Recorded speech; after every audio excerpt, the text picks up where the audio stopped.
AIDS brings a response Fight from the against government. AIDS, the disease which claims life. Welcome to AIDS The Lost Voices with me, William Hampson, bringing you the deeply moving and heartfelt diary of Yorkshire's own Simon Daniels.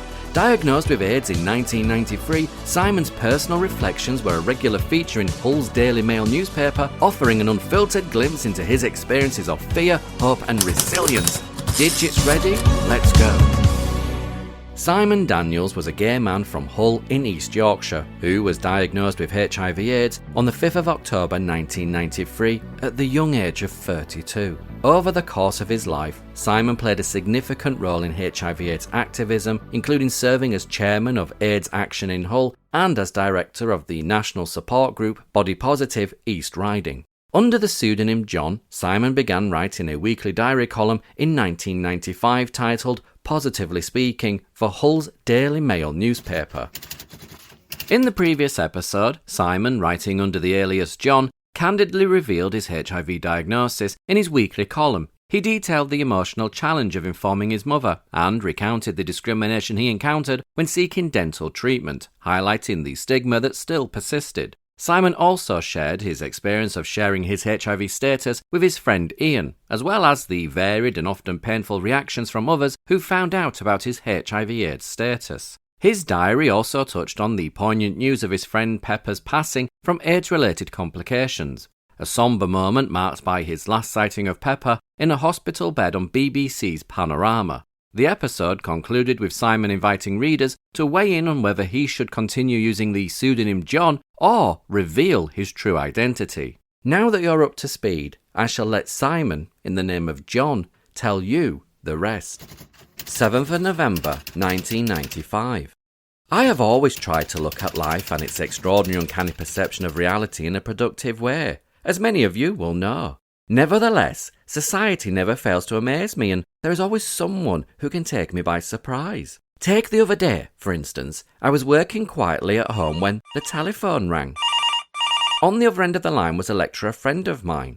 She inquired after my health and then stated that she was after a favour. Well, John, why would someone of such importance want to phone you during their lunch break anyhow? She informed me that she had been asked by the university to give a lecture on the personal perspectives of living with an HIV diagnosis and the healthcare systems associated with this. Now, maybe it's me who gets egotistical about my status, but I was not sure why she had been asked to do this. Why should someone be asked to speak to a group of students about what they think I should be feeling like, what my needs are, and what the textbook says? It's a little like me being asked to go along and address a conference on the virtues of living life as a single parent. Something I have no personal understanding of. Could I draw on honest feelings and emotions surrounding the dilemma? Positive people constantly have to sit back and allow others to not only speak on their behalf, but also to make policy decisions for them without prior consultation. Local authorities and health authorities are constantly being encouraged to involve service users at all levels of delivery and planning. Yet, we positive people are either assumed to be unable to speak up for ourselves, or they incorrectly assume that we would rather keep our status confidential and not have any voice at all. This is an unfair way to treat individuals, and yet I am expected to sit down, shut up, and let these people talk constantly on my behalf. Would you be so eager to allow others to remove your choices and right to say no? Anyhow, to prevent this happening on this instance, I offered to go along with my colleague and speak to the students with my own voice, own feelings, and my own views. Next week, I shall be talking to you about double standards. Those we all have to live with, and those that are indirectly thrown upon us. Cheers, John. 14th of November 1995. Why is it that when people say one thing to you, do they usually mean another? Just when you start to believe people, they surprise you and do something completely different. I am getting increasingly fed up of others professing to be in the care industry and claiming to have my interests at heart. You know what it's like. Suddenly, you are confronted by a dilemma and people begin to flock around you, telling you that they will be there to support you. However, because my dilemma seems to be lasting longer than most people anticipated, I'm under the distinct impression that they are getting fed up. Wherever I go, whether it be to a clinic, agency or network, or even if I read the papers, there are people professing to have my interests at heart. Yet, when it comes down to the crunch, are they there? Do they really care? Do they heck? I know that many of us make promises we regret and find out that we cannot meet them. Why is the world full of people who are making a living doing just this? You know the type.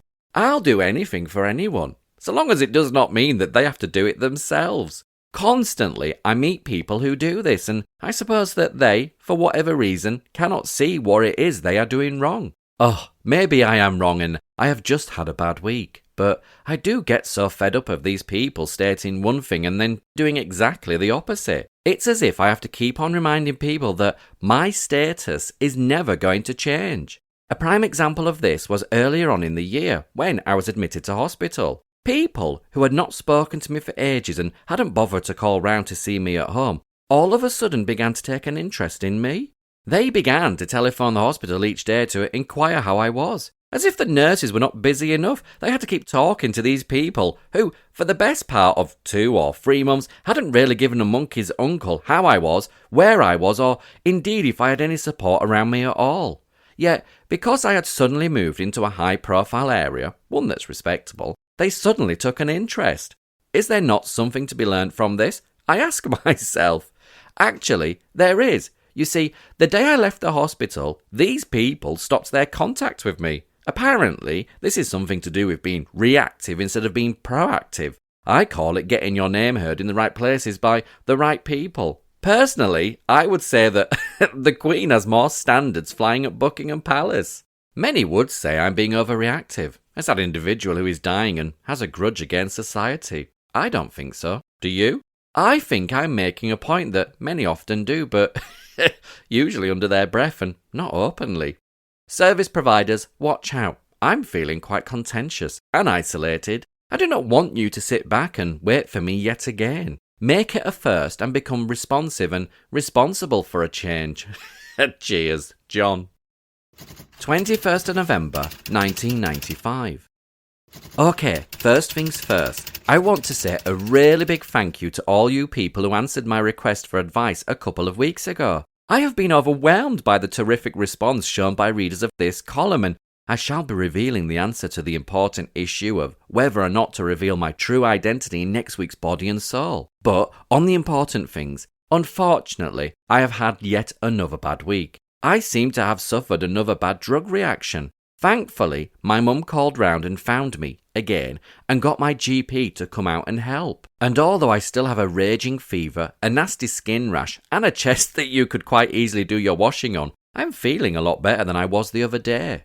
I attended an annual pre-World AIDS Day networking seminar the other day, and as usual, I was expected to sit through presentation after presentation, listening to service providers pat each other on the back. I was asked to be a keynote speaker at this year's seminar. Of course, I agreed to go along and expose myself as usual and spent many hours of preparation for presenting what I thought was a competent and earnest response to this request. You must think I do nothing other than travel the country giving talks. Well, there are times when it feels like that, but let's be realistic. World AIDS Day is fast approaching and positive testimonies are in demand. But do you know what the most annoying part of this experience was? The people I aimed my presentation at, the main service purchasers and providers, could not even be bothered to turn up. For once, the organisers had put positive people where they belong, at the front of an agenda in the morning, and the providers after us. So, guess what? They did not turn up until the afternoon session.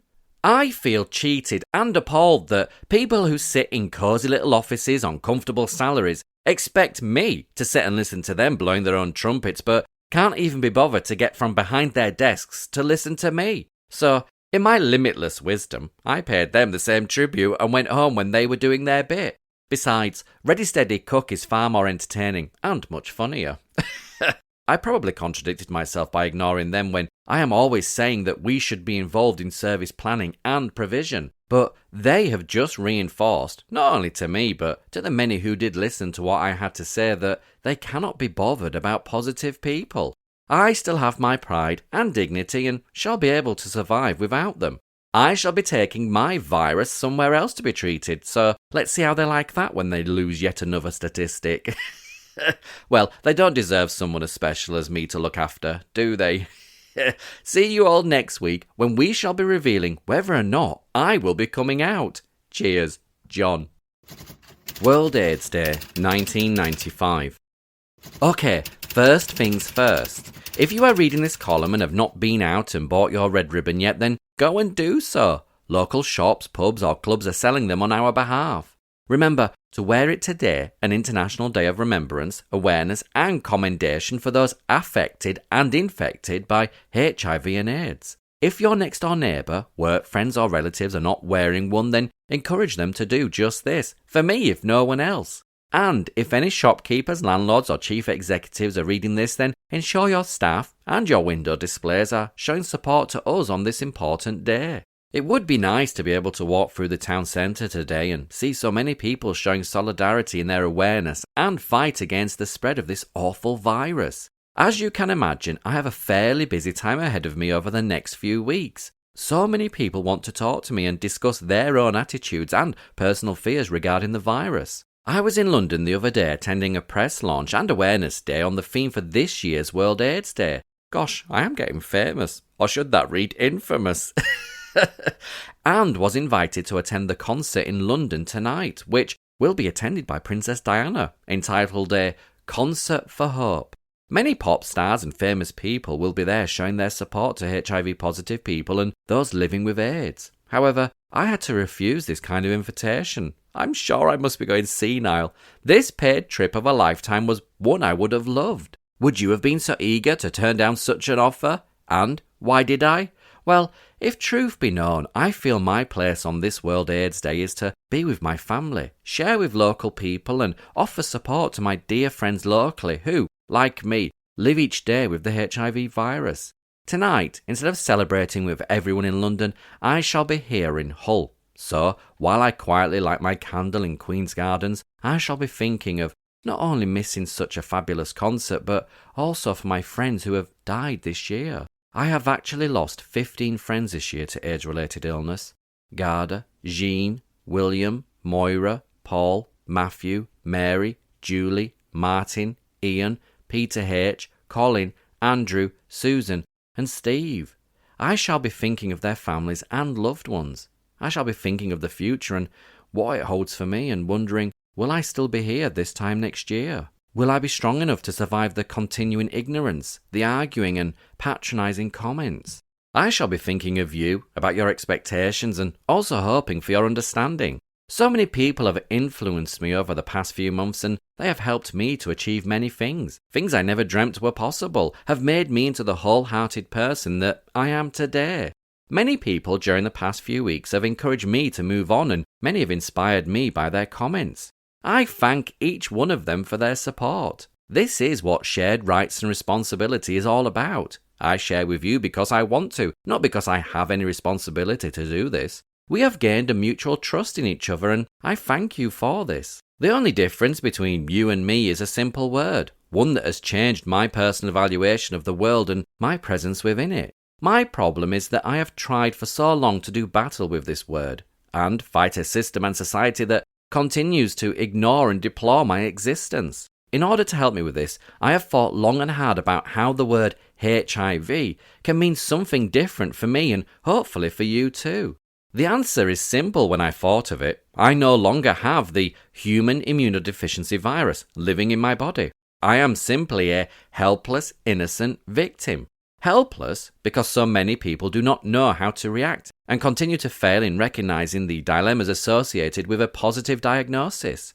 Innocent because, as I have said many times in this column, no one, regardless of sexuality, race, religion or creed, deserves to become infected by a deadly virus. And I have become a victim of society and my own demands upon it. I know that I am no angel. Heaven forbid if I was. I would have organised a party by now for all my friends. But victim support takes on a whole new meaning to me these days.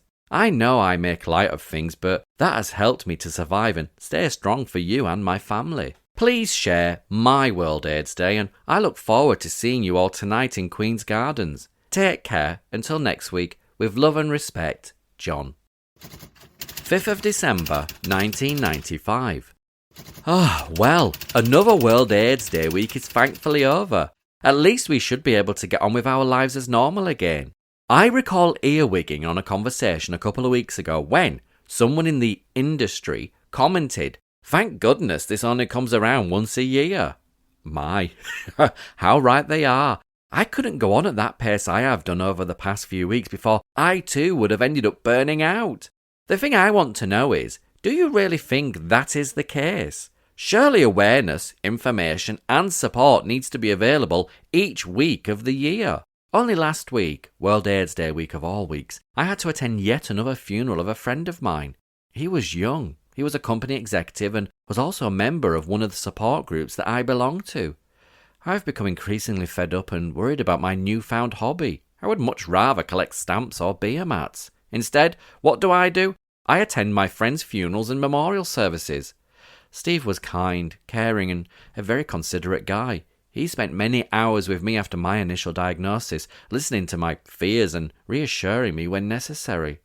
I had learnt to trust him. However, I am having tremendous difficulty in coming to terms with his death. You see, he did not die of one of the usual acceptable HIV/AIDS-related death syndromes. He, for whatever reason, became so fed up of fighting the system that he became frightened. He could not face the fact that the future probably held grave consequences for him. So he took his own life, and I find that really sad and difficult to come to terms with. I know I talk each week about survival. I talk of the future and of the possible consequences, but I never talk of my real fear of what Mystic Meg might be predicting if she were to look into my crystal ball. Steve obviously had enough knowledge of what his future held and had come to the conclusion that he could not carry on. I respect the fact that he was so brave to do what he did. May God bless him. Anyhow, the party season will soon be upon us and I am making plans and preparations for mine. I'll let you into those secrets next week. Cheers, John. 12th of December, 1995. The party season is here again. I can imagine you all now, saving pennies to go out with the people you work with, a group you belong to, or family and friends. A new party frock will have been purchased and everyone will remember how daft they all got last year at the same event and will be making promises that they will not be able to keep, regardless of how certain they are sober. You will arrive at the restaurant or venue and everyone will be in high spirits, with most people commenting on how each other look. And, if you're anything like me, you'll be muttering under your breath how that outfit does not suit your friend at all. And is probably fake. Believe me, I know it happens. I used to be the one at parties who would start these rumours and comments. You will then be called to your table and everyone will start to push and shove as not to sit next to the least popular person around. In front of you will be your personal party pack. This will include a cracker, a party hat, streamers, a silly joke, and one of those awful silly loud blower things. The food will be served and drinks will flow. The dancing and cabaret will commence. Usually the best type of cabaret will be from the loudest person in the group, making their presence felt by everyone. And then it will be time to make the journey home. If you're lucky enough, you may have booked a taxi. And, you never know, the opportune moment may arrive when you manage to get into the all-embarrassing practice of kissing people you would normally not pass the time of day with. Come on, I know there are many of you reading this column now who are thinking, he's writing about me here. The reason behind such frivolous talk this week is that I'm asking you to ensure that you take your own party pack out with you. We all know we do silly things when we are in the party spirit and have had a few too many drinks. Believe me, I know. That's one of the reasons I'm writing this column to you today. Make sure that you go out with a clear understanding of just how far you are prepared to go. If you think the party mood might just arouse your sexual appetite, then be prepared. I think each party pack should also include safe for sex information and equipment. Then, when you are at your most vulnerable, you will be able to tell your partner that, like all good brownies and Cub Scouts, you came prepared. Have a good party season and enjoy yourself, but most importantly, ensure that at all times you protect yourself. HIV does not go away the following morning with a couple of paracetamols like your hangover. It stays for life. I close my diary this week with a slightly different version of an old saying. A condom is for life, not just for Christmas. Cheers, John. 2nd of January 1996. Hello and Happy New Year! I hope that 1996 brings all that you want it to. As usual, the festive season for me, as I would imagine as for anyone else, was busy. I ate far too much and now already am feeling guilty about breaking nearly all my New Year's resolutions. It's strange, really. I have spent the past 2 weeks in high spirits and now all of a sudden I find myself with the biggest anticlimax feeling ever. I know that I always spend the most of January feeling really low and depressed. Nothing can ever match the warmth and genuine love that is always expressed during this period. I personally will be pleased when the next 2 weeks will be over. Only a year ago, one of the most important people in my life died. I miss her greatly and will be reflecting, like most of the family I expect, with great fondness. The inspiration, genuineness and loyalty and faith this individual showed not only to me but to all who passed her path is immeasurable. I have tried hard to think about what serious resolutions I should be making during this time, and perhaps like many others, the most important one has been to endeavour to stop smoking. I only hope that I will be able to achieve this. However, the others have included trying to be more tolerable to those who care for me. I am only too well aware that I can be the biggest proverbial pain in the backside at times. No matter how hard I try to shrug off my low moods, they always seem to be taken out on the people I love most. I want to thank my close family at this point for putting up with me over the past month or so. I am starting to forget so many simple, trivial things. I have lost my keys, hearing aid, and wallet all in the space of a few weeks. It seems silly really, but I am starting to feel really old and forgetful now, and that annoys me something chronic. You know, I sometimes walk past people in the street, knowing that I should be speaking to them and totally ignore them. It's not as if I have any grudge to bear against this person. It basically is the fact that my brain cells are not functioning in the way they should be. I've done many things over the holiday. I went to see the pantomime at the theatre, which was fun. I visited countless relatives for a seasonal chat and met some wonderful characters. Everyone just seems to want to ensure that I'm having a good time and wants me to feel okay about it all. To be honest, it's all been far too expensive and false if you ask me, but then in order to keep the peace I have to try my best to pretend to enjoy myself. I am feeling very tired and weak and need some serious time to retreat, so I shall be taking 2 weeks off soon. My brother will be writing to you next week and my dear friend Ian will be penning his feelings and emotions regarding my status the following week. If I don't slow down, soon I shall fall down and probably into a 6 feet hole in the ground in a wooden box. My New Year's resolution is to be faithful to you, be honest with myself and try my best to gain a full wholesome life. Mind you, only 2 days after Christmas, I was back at hospital. They just can't seem to get enough of me at the moment.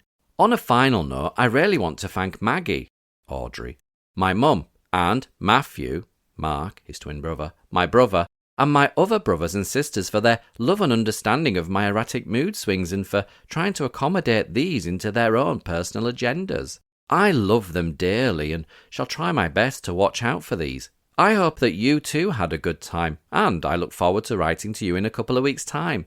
Here's to 1996. Love, John. While John takes a break, this week's Positively Speaking focuses on the feelings of his brother, Matthew. Real name, Mark. 9th of January 1996. Another one over. New Year, that is. I've never been one for celebrating fully. I tend to spend more time in reflection and deep thought. These are some of the memories I have of 1995. As John told you last week, it's a year now since we lost someone very special in our family, and we mourn and remember them with fondness and yet with sadness. January is also the time when I remember with an untold hurt of the loss of a very dear person. It's almost 2 years since this young person lost his courageous battle with an AIDS-related illness.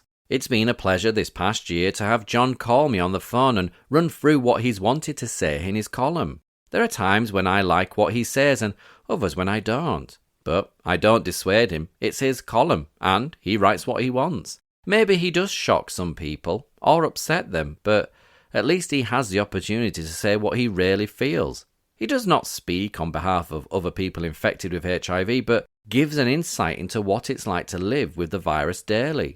For 1996, my hopes are simple, that John will continue to write, that his strength will be sustained and that he will be able to cope with whatever may happen.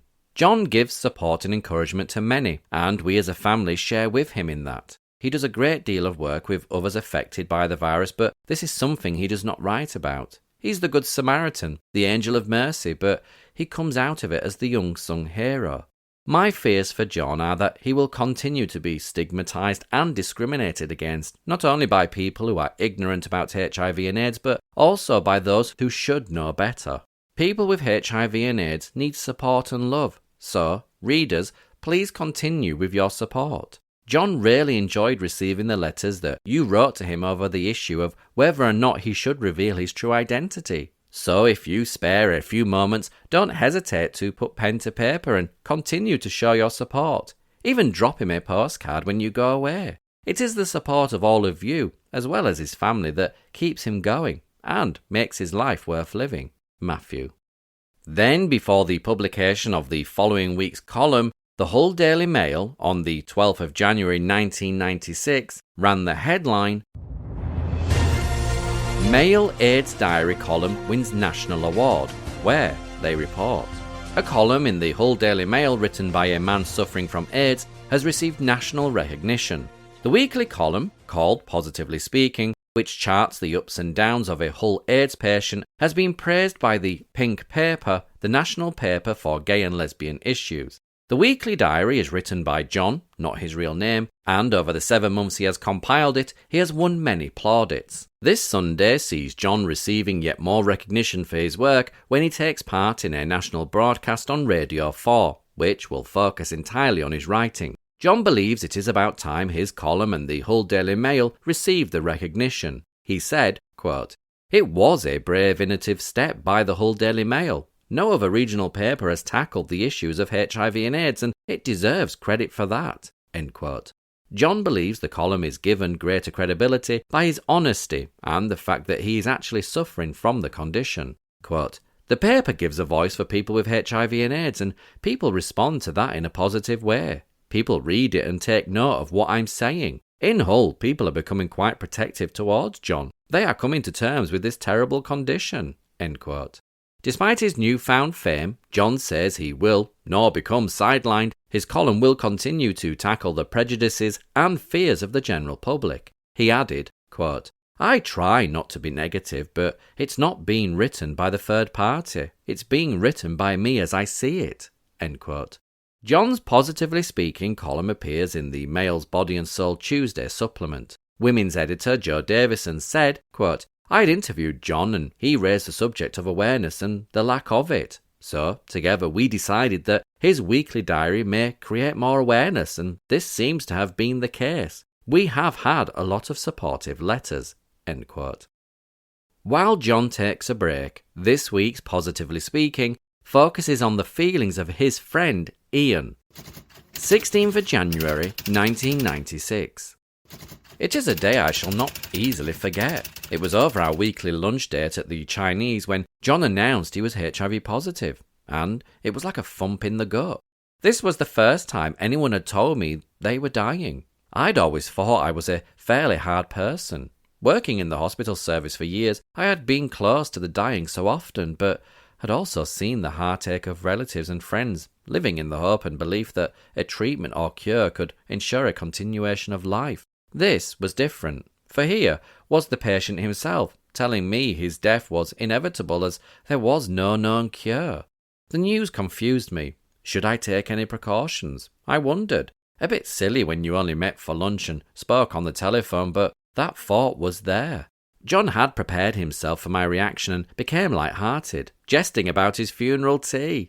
I requested corned beef sandwiches without curly edges, but now 3 years on my joke has backfired, for I can't force my teeth through corned beef.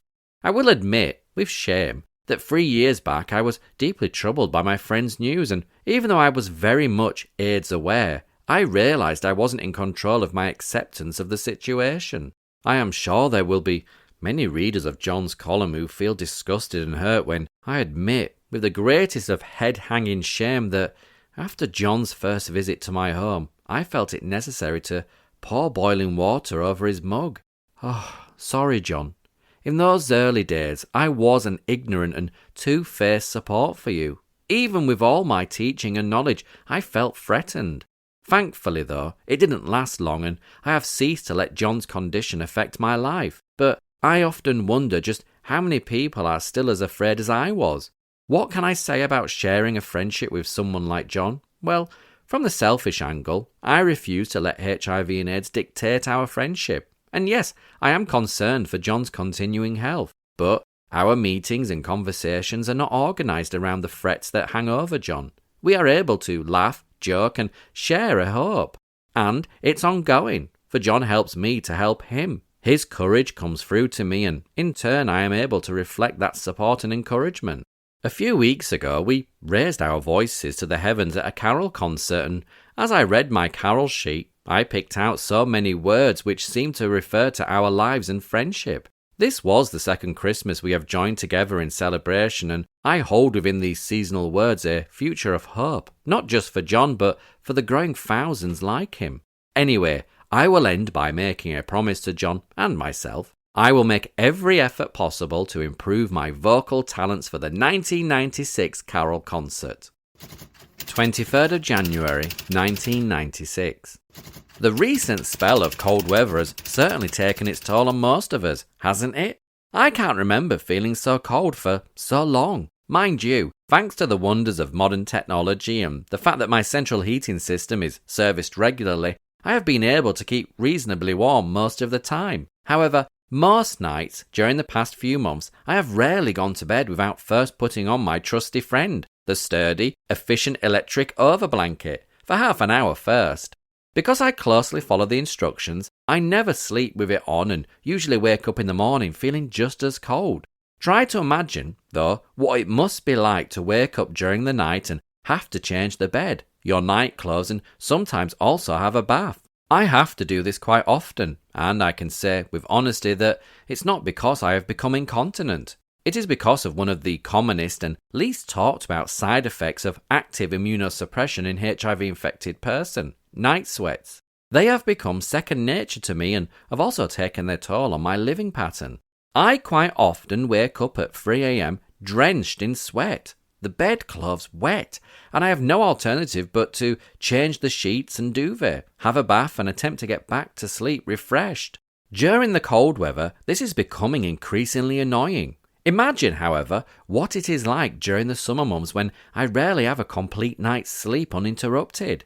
Night sweats are nasty, sticky, and tedious, and I wish they didn't play such an important part of my life. However, as with most of the side effects that accompany an HIV-positive diagnosis, they are invisible to most people. They show no signs, are common, and bear no comparison to normal illness. Sweet dreams, my friends. By the way, exciting news is coming to my ears that a new play called Jeffrey is to be staged at Hull Truck Theatre in May. The play examines sexual attitudes in the 90s. I shall, no doubt, be telling you more about this in the coming months. I understand that HIV and AIDS and safer sex negotiation play a key role in this important piece of work. Cheers, John. 30th of January, 1996. I am not suffering from post-Christmas blues, although this week's diary may seem that way. Many of us are already preparing for our imminent death. No matter how we try to hide this fact, it is one that affects us all. I can imagine you all sitting there saying to yourself, "Oh no, we don't." A bit like pantomime this week, isn't it? The thing is, we do. How many of you, for example, pay regular insurance installments, thus providing for your dignified exit from this world, and also to provide for those we leave behind? I, like many of you, do the same. However, my insurance policies were taken out many years prior to my HIV diagnosis, so I am assuming that they will still reap the benefits upon my death. I wonder what the insurance company would say if they knew of my status now. I won't dwell on this matter because I worry too much about the possible consequences. I want my funeral to be a grand affair and well provided for, so I must not say too much in case I cannot pay for this, the event of the decade. A few years ago, a friend of mine was applying for an endowment mortgage while buying his house. Because he was honest and declared his sexuality to his insurance company, he was subsequently forced to have a test for the HIV antibody virus. This was a harrowing experience for him. He went along to the company's recommended GP, who provided the required counselling and took the necessary blood and said that he could not foresee any problems. My friend then had to wait to find out whether or not his application for an endowment mortgage was to be processed. However, his building society phoned him on the Friday night after the results were through and told him his application had been rejected. They gave him no explanation and told him to contact his GP for further information. My friend spent the weekend thinking the worst. Was he positive? Could he too be facing similar problems to me? Surely you would have thought the same. I know I would have. Monday came and still the insurance company could not give any information over the telephone, which only heightened his fears. He contacted his doctor the following morning to be told the news he was HIV negative and that he need not worry. Imagine the stress and strain this situation had placed on his shoulders. A subsequent conversation with the insurance company revealed they had rejected his application because of his sexuality and not his status. Not a pleasant situation to be in, I might add. But this only goes to reinforce my theory that we all constantly face an uphill struggle against the many forms of discrimination we find in our lives. He was in the clear and complied with their request, yet still had to suffer the wrath of a judgmental company who felt that because he was living in what is commonly known as a high-risk group, he was not worthy of their commitment to him. Next time you are forced into a similar situation, think twice. Cheers, John. 6th of February, 1996. You might find this hard to believe, but to be honest with you, I was gobsmacked myself. But I have been accused of making the issue of HIV and AIDS a frightening one and a morbid reality. I am sorry if this is the case for readers of this column. Unfortunately, however, the many situations I have recalled over the past 7 months or so have all been true, harrowing and factual. And I am not going to dress the virus up in a pretty frock with a set of pearls around its neck. It was a member of the medical profession who suggested I was putting people off from using local services, that I was making them fearful of taking the HIV antibody test, and that I should perhaps stop and think about what I was writing. I'm afraid to say, I beg to differ with this person. I write with honesty and place my trust in you, the readers. However, I was shocked to think that someone who professes to care for me and others who are diagnosed positive could be so negative towards the awareness that is being created through my weekly diary. What I say to you each week actually happens. I am not trying to shock, to frighten people or to offend, but if the cap fits, my learned friends, then wear it. However, there is one change you may have noticed over the past few months. My writing at times is a little depressive and flat, but then so is my life, and I cannot change this. I do not profess at any time to be the great educator, nor the person who will prevent the continuing spread of the virus, but I do want to change people's attitudes and understanding. You may have noticed that the heading at the top of this week's column has changed slightly. I have asked the Hull Daily Mail to refer to me in the politically correct term of PWA, person living with AIDS. I am not a patient every week, yet I am always a person, and you are all aware that I am living, so hence the fact that I have asked for this slight change. I hope I am not offending people, and I hope you continue to learn and share with me, but I will not be dictated to by the bureaucrats who would like to work me like a glove puppet. Rest assured that John is going to remain the loyal friend and writer he has always been.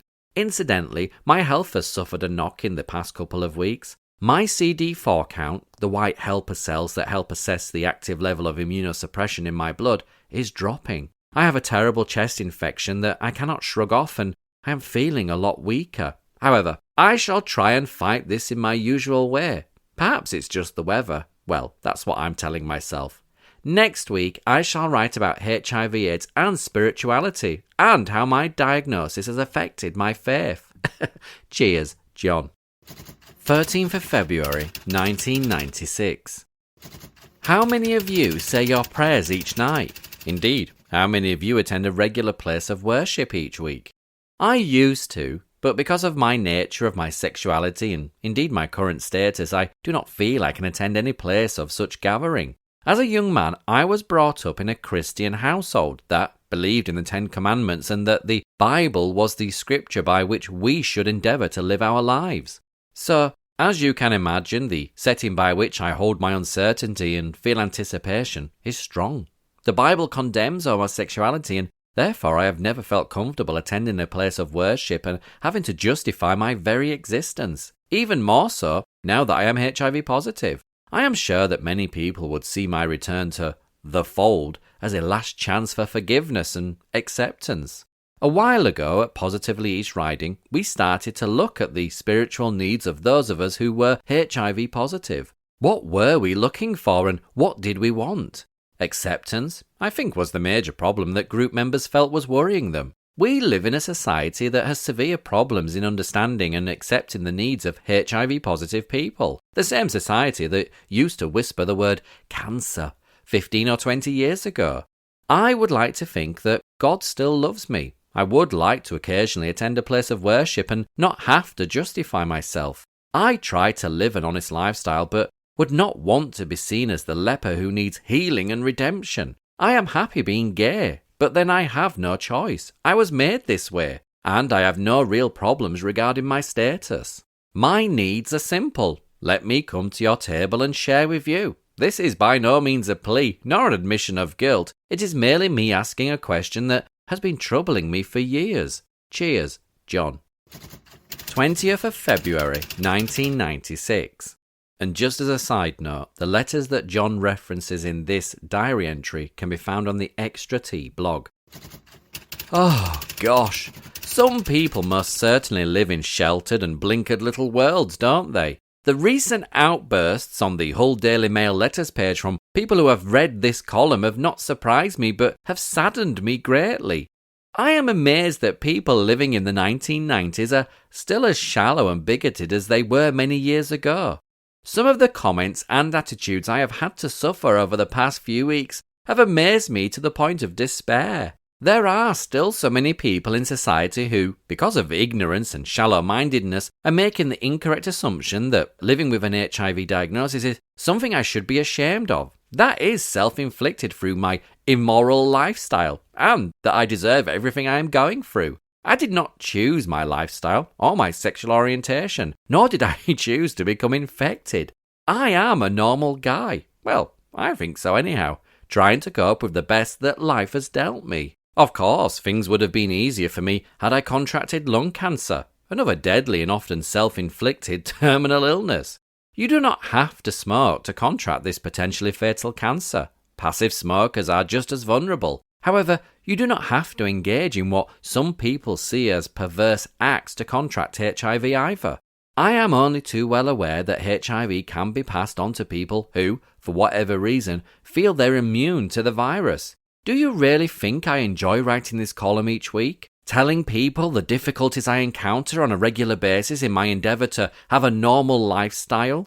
I hurt each week when I see the pain on my mother's face as she reads this column. She neatly cuts it out and then sticks it into a book she is collating. She hurts, my family and friends hurt, and that is something I hate.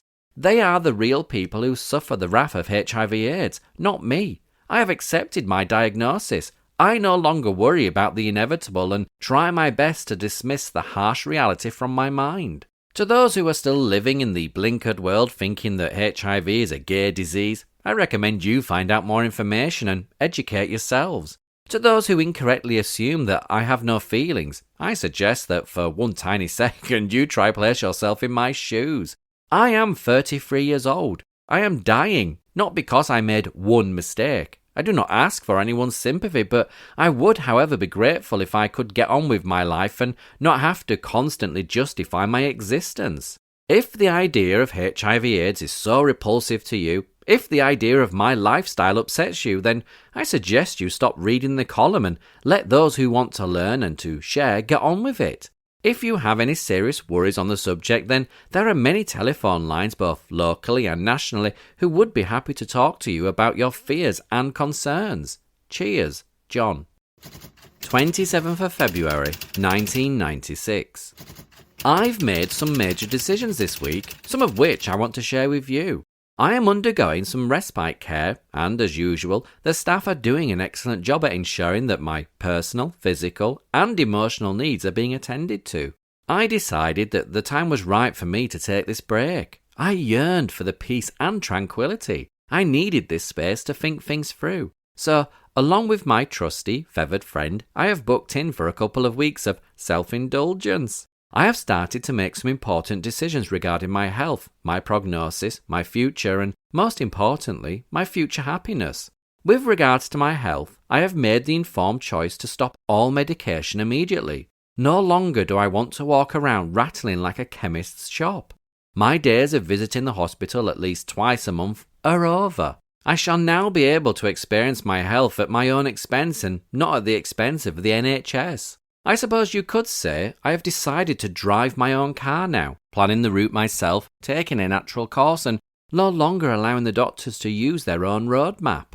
I have also decided that I no longer want to live a life of constantly fighting battles, those of others and my own. No longer do I want to be an advocate, the voice of a positive nation. I am now going to devote my time to my family, friends, and most importantly, myself. I decided that it is pointless trying to teach the people who don't want to learn or are unable to put into practice their knowledge. No longer do I want to be other people's scapegoats and a political pawn. I want to be selfish. I want to be John. Looking to the future, I've decided it's mine to enjoy and make the most of. The past 3 or 4 years have been filled with my earnest endeavour to change things. I've tried to change systems, policies, institutions, attitudes, and prejudices.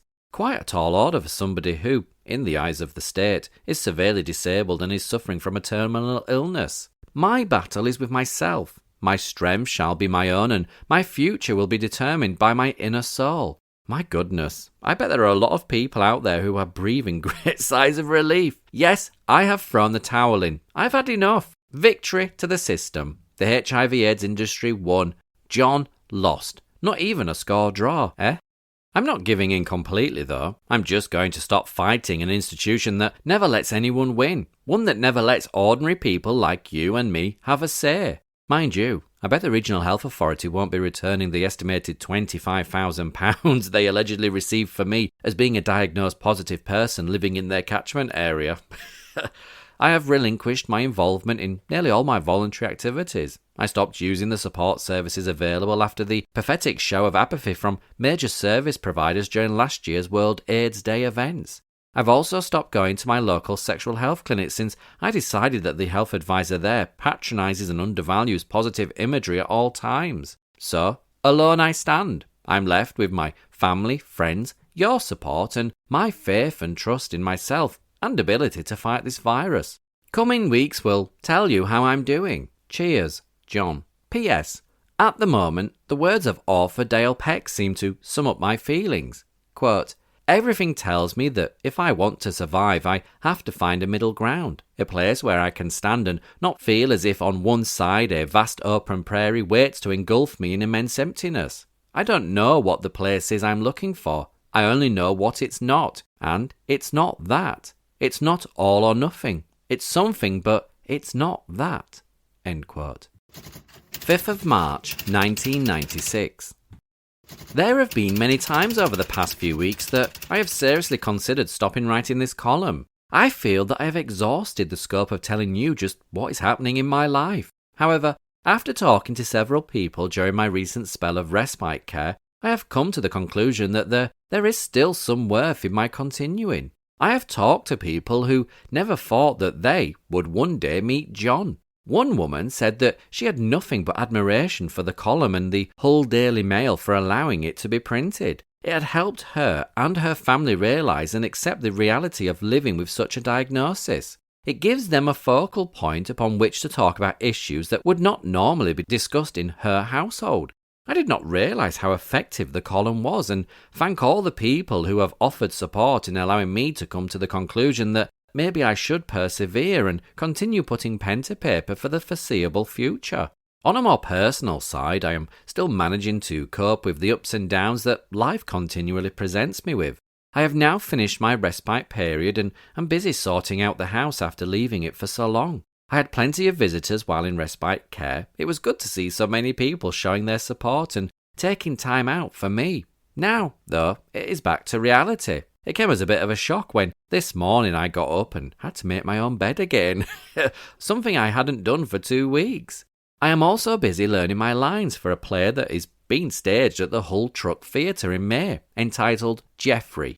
This play looks at the way that we human beings negotiate safe sex, the way our bodies and actions give off silent messages when faced with meeting people who are HIV positive. It is a play about love, death, and wisecracks. People often imagine that a comedy about AIDS is impossible. Jeffrey, however, is a tribute to people who battle disease and fear with passion, humour, and style. Even if you only go to the theatre once this year, I recommend that you go along and see this play. And I am not only saying this because I'm involved in the production, it really is a fascinating play. One in which the quest for unflagging humour prevails, even when tragedy might be just around the corner. All that aside, my throat is really sore at the moment. Does anybody know a good holistic cure for this? I would be most pleased to hear any reasonable, safe and cheap remedies. Take care until next week, when I shall be writing about a group of people whom I have much admiration and respect for. Long-term survivors. Cheers, John. 12th of March, 1996.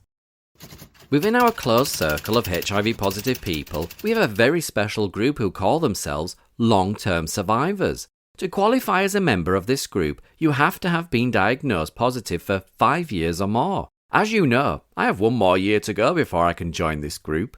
They meet regularly to discuss the needs of people who thought 5 or 6 years ago that they were on the scrap heap of life, with a maximum of 2 or 3 years to live. Now, they are faced with an increasing number of problems, usually to do with the way in which people see them, and of course, with the state and how it sees their constant battle against a virus that we still know little about. Listening to the radio and watching television over the past few days, I have become increasingly fed up of constantly hearing about the impending divorce of Charles and Diana. Married now for just over 12 years, I had begun to think of them as members of a group of long-term survivors. They have, as we've been constantly reminded, had the media constantly breathing down their necks. They have not been allowed privacy or personal lives. Everything they have said or done has been brought to the public's attention. How unfair this has been, I often thought. Both parties have expressed their own side of the story and have gained the expected support on both sides. Diana, for instance, has tried to stand alone and has declared her intentions and feelings on this matter many times. I personally thought her Panorama interview was excellent and brought to the attention of viewers the plight that many women in today's society face. Mind you, her comments about telling William and Harry that people like me had cancer was not particularly welcomed, but there you go. What are you doing to try and affect some kind of change? Well, with William and Harry, for instance, I take them round homelessness projects. I've taken William and Harry to people dying of AIDS, albeit I told them it was cancer. I've taken the children to all sorts of areas where I'm not sure anyone of that age in this family has been before. And they have a knowledge. They may never use it, but the seed is there. And I hope it will grow, because knowledge is power. What are you hoping that experience for your children, what impact that experience will have on your children? I want them to have an understanding of people's emotions, people's insecurities, people's distress, and people's hopes and dreams. Long-term survivors are constantly facing similar problems. You would think that surviving for so long would make things easier for you, but with HIV, the longer you survive, the greater the problems become. Like Charles and Diana, married for 12 years, it does not help to replace the lost love that has invaded their personal lives. I have a lot of respect for long-term survivors. They have to suffer the wrath of bigotry, and they became idols of many people, like myself, who yearn to join their club, and they have come to terms with the fact that medically they are becoming icons of much confusion. I wish my long-term survivor friends well. I hope that Charles and Diana sort out their problems and that she will continue to support HIV and AIDS charities. Mind you, I did get a little peeved off when the news was broken and we were presented with the director of the National AIDS Trust voicing his concerns that Diana may not be able to be their patron. She's divorcing Charles, not the charities she supports. In my eyes, she is a long-term survivor of the most worthy causes. Thank you, Diana. Your help in bringing the needs of positive people like myself into the homes of all of us is much appreciated. Cheers, John. 19th of March, 1996. Wednesday morning, March the 13th, 1996, I was enjoying my daily dose of Richard and Judy when suddenly the programme was interrupted with a news flash. The news began to break of the tragedy that had hit the town north of Stirling called Dunblane. I was mortified. Just what were the parents of the children going through? What must the assailant have been thinking of?